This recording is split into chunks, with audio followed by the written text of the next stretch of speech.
Hi hello welcome to Lakshmi Mane Aduge. ಇವತ್ತಿನ ಈ ವಿಡಿಯೋದಾಗ ಚಪಾತಿ, ಪೂರಿ, ದೋಸೆ, ರೊಟ್ಟಿ ಮತ್ತು ಅನ್ನಕ್ಕೆ ಸೂಪರಾಗಿ ಕಾಂಬಿನೇಷನ್ ಆಗುವಂಥ ಕ್ಯಾಪ್ಸಿಕಮ್ ಗ್ರೇವಿನ ಮಾಡತ್ತೀನಿ.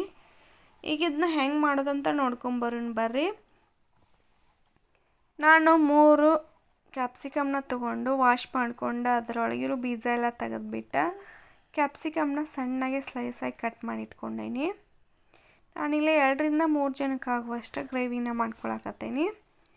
ಈಗ ಮಸಾಲೆಗೆ ಒಂದು ಬಾಣಲಿಗೆ 1 ಟೇಬಲ್ ಸ್ಪೂನ್ನಷ್ಟು ಎಣ್ಣೆ ಹಾಕ್ಕೊಂಡು, ಎಣ್ಣೆ ಎಲ್ಲ ಬಿಸಿ ಆದಮೇಲೆ 1-2 ಟೇಬಲ್ ಸ್ಪೂನ್ನಷ್ಟು ಶೇಂಗಾ, ಶುಂಠಿ, ಬೆಳ್ಳುಳ್ಳಿ ಮತ್ತು ಹಸಿ ಕೊಬ್ಬರಿನ ಹಾಕ್ಕೊಂಡು ಇದ್ರದ್ದು ಕಲರ್ ಎಲ್ಲ ಲೈಟಾಗಿ ಚೇಂಜ್ ಆಗಬೇಕು, ಅಲ್ಲಿ ತನಕ ಫ್ರೈ ಮಾಡ್ಕೋಬೇಕು.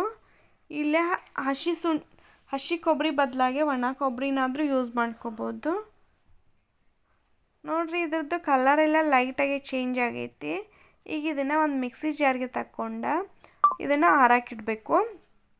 ಅದೇ ಬಾಣಲಿಗೆನ ಕಟ್ ಮಾಡಿಟ್ಟಂಥ ಕ್ಯಾಪ್ಸಿಕಮ್ನ ಹಾಕ್ಕೊಂಡು ಇದ್ರದ್ದು ಹಸಿ ವಾಸನೆ ಹೋಗಬೇಕು, ಅಲ್ಲಿ ತನಕ ಇದನ್ನು ಫ್ರೈ ಮಾಡ್ಕೋಬೇಕು. ಇದು ಫ್ರೈ ಆಗುವವರೆಗೂ ಮಸಾಲೆನ ರುಬ್ಕೊಳ್ಳೋಣ. ಇಲ್ಲಿ ಆರಾಕಿಟ್ಟಂಥ ಶೇಂಗಾ ಕಾಳಿಗೆನ 1-2 ಟೊಮೆಟೊನ ಹಾಕ್ಕೊಂಡು ತರ್ತರಿಯಾಗಿ ರುಬ್ಕೊಂಡೇನು ನೋಡ್ರಿ ಇಲ್ಲಿ.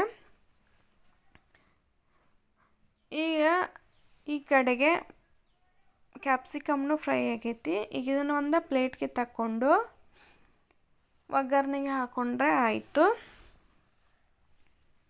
ಇಲ್ಲೇ ಒಗ್ಗರಣೆಗೆ 1-2 ಟೇಬಲ್ ಸ್ಪೂನ್ನಷ್ಟು ಎಣ್ಣೆ ಹಾಕ್ಕೊಂಡು, ಎಣ್ಣೆ ಎಲ್ಲ ಬಿಸಿ ಆದಮೇಲೆ ಜೀರಿಗೆ, ಸಾಸ್ಮೆ ಮತ್ತು ಸಣ್ಣಗೆ ಕಟ್ ಮಾಡಿಟ್ಟಂಥ ಈರುಳ್ಳಿನ ಹಾಕ್ಕೊಂಡು ಈರುಳ್ಳಿದು ಹಸಿ ವಾಸನೆ ಎಲ್ಲ ಹೋಗಬೇಕು, ಅಲ್ಲಿ ತನಕ ಫ್ರೈ ಮಾಡ್ಕೋಬೇಕು.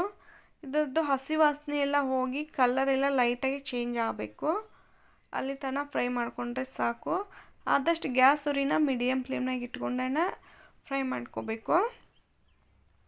ನೋಡಿರಿ, ಇದ್ರದ್ದು ಕಲರ್ ಎಲ್ಲ ಚೇಂಜ್ ಆಗೈತಿ. ಈಗ ರುಬ್ಬಿಟ್ಟಂಥ ಮಿಶ್ರಣನ ಇದಕ್ಕೆ ಹಾಕ್ಕೊಳ್ಬೇಕು. ಯಾರೆಲ್ಲ ನನ್ನ ವಿಡಿಯೋನ ಫಸ್ಟ್ ಟೈಮ್ ನೋಡತ್ತೀರಿ, ಪ್ಲೀಸ್ ಸಬ್ಸ್ಕ್ರೈಬ್ ಮಾಡಿಕೊಂಡು ಸಪೋರ್ಟ್ ಮಾಡಿರಿ. ಈಗ ಮಿಕ್ಸಿ ಜಾರ್ಗೆ ನೀರು ಸೇರಿಸ್ಕೊಂಡು ಇದಕ್ಕೆ ಸೇರಿಸ್ಕೊಳ್ತಾ ಇದ್ದೀನಿ. ಒಂದು ಸತಿ ಎಲ್ಲನೂ ಮಿಕ್ಸ್ ಮಾಡಿಕೊಂಡು ಇದಕ್ಕೆ ರುಚಿಗೆ ತಕ್ಕಷ್ಟು ಉಪ್ಪು ಹಾಕ್ಕೋಬೇಕು. ಉಪ್ಪು ಹಾಕ್ಕೊಂಡು ಇದನ್ನು 1-2 ನಿಮಿಷ ಮುಚ್ಚಿ ಬೇಯಕ್ಕೆ ಬಿಡಬೇಕು. ನೋಡ್ರಿ, ಇದ್ರದ್ದು ಎಣ್ಣೆ ಎಲ್ಲ ಮೇಲೆ ಬಂದೈತಿ. ಈಗ ಇದಕ್ಕೆ ಧನಿಯಾ ಪುಡಿ, ಅರಿಶಿನ ಪುಡಿ ಮತ್ತು ಅಚ್ಕಾರದ ಪುಡಿನ ಹಾಕ್ಕೊಂಡು ಒಂದು ಸತಿ ಎಲ್ಲನೂ ಮಿಕ್ಸ್ ಮಾಡಿಕೊಂಡು ಇದಕ್ಕೆ ಒಂದು ಅರ್ಧ ಕಪ್ನಷ್ಟು ಮೊಸರನ್ನ ಹಾಕ್ಕೊಳಕತ್ತೀನಿ. ಮೊಸರೆಲ್ಲ ಹಾಕ್ಕೊಂಡು ಒಂದು ಸತಿ ಎಲ್ಲನೂ ಮಿಕ್ಸ್ ಮಾಡಿಕೊಂಡು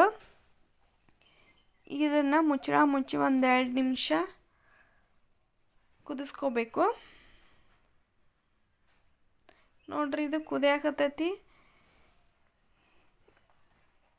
ಈಗ ಇದನ್ನು ಒಂದು ಸತಿ ಮಿಕ್ಸ್ ಮಾಡ್ಕೊಂಡು ಇದಕ್ಕೆ ಫ್ರೈ ಮಾಡಿಟ್ಟಂಥ ಕ್ಯಾಪ್ಸಿಕಮ್ನ ಹಾಕ್ಕೊಂಡು ಒಂದು ಸತಿ ಮಿಕ್ಸ್ ಕೊಟ್ಟು ಇದನ್ನು ಕುದಿಸ್ಕೊಂಡ್ರೆ ಆಯಿತು.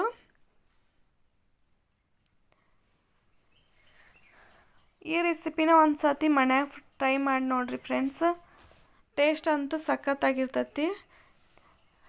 ಟೈಮ್ನು ಜಾಸ್ತಿ ಆಗೋದಿಲ್ಲ, ಆದಷ್ಟು ಜಲ್ದಿನ ಆಕತ್ರಿ ಇದು.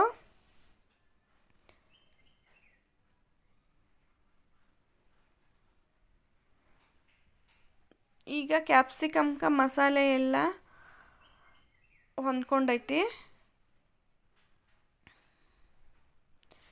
ಇದಕ್ಕೆ ಮೇಲೆ ಇದಾಗೈತಿ. ಇದಕ್ಕೆ ಸ್ವಲ್ಪ ಕೊತ್ತಂಬರಿ ಸೊಪ್ಪನ್ನ ಹಾಕ್ಕೊಂಡು ಗ್ಯಾಸ್ನ ಆಫ್ ಮಾಡ್ಕೊಳಕತ್ತೀನಿ.